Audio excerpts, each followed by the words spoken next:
സന്തോഷ് പണ്ഡിറ്റാണ് ഇപ്പോഴത്തെ super star എന്ന് ദേശീയ അവാർഡ് ജേതാവ് സലിം കുമാർ. തമിഴിലെയും ഹിന്ദിയിലെയും ഉൾപ്പെടെ സൂപ്പർ താരങ്ങളുടെ ചിത്രങ്ങൾ ഉള്ളപ്പോഴാണ് കൃഷ്ണനും രാധയും നിറഞ്ഞ സദസ്സിൽ പ്രദർശിപ്പിക്കുന്നത്. ദുബായിൽ വാർത്താ സമ്മേളനത്തിൽ സംസാരിക്കുകയായിരുന്നു നടൻ. നല്ല സിനിമകൾ കാണാൻ കേരളത്തിൽ ആളില്ല. അതേസമയം സന്തോഷ് പണ്ഡിറ്റിന്റെ സിനിമ കാണാൻ തള്ളിക്കയറ്റമാണ്. സൂപ്പർ താരങ്ങളുടെ ചിത്രങ്ങൾ മൂന്നാം നാൾ തിയേറ്ററുകളിൽ മൂക്കും കുത്തി വീഴുമ്പോൾ ഒരു ചിത്രം വിജയിപ്പിച്ചെടുത്ത സന്തോഷ് പണ്ഡിറ്റിന്റെ ആരാധകനാണ് താനെന്നും സലീം കുമാർ പറഞ്ഞു.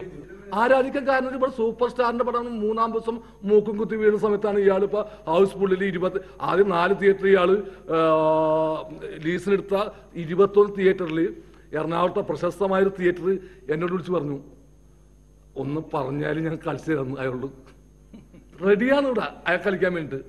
എന്നിട്ട് നമ്മൾ അയാളെ കുറ്റം പറയുന്നു, അയാളെ വള്ളു പറയുന്നു, ഇയാളുടെ പടം മോശം. അങ്ങനെ എല്ലാ പടവും ഒന്നിനോടൊന്ന് താരതമ്യം ചെയ്യുമ്പോൾ എല്ലാം മോശം തന്നെയാണ്.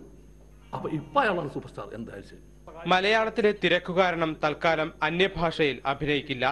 ദേശീയ അവാർഡിന് ശേഷം തമിഴ്, തെലുങ്ക് തുടങ്ങിയ ഭാഷകളിൽ നിന്ന് ഒട്ടേറെ ക്ഷണം ലഭിച്ചു. മണിരത്നം, വസന്ത് തുടങ്ങിയ സംവിധായകർ വരെ വിളിച്ചു.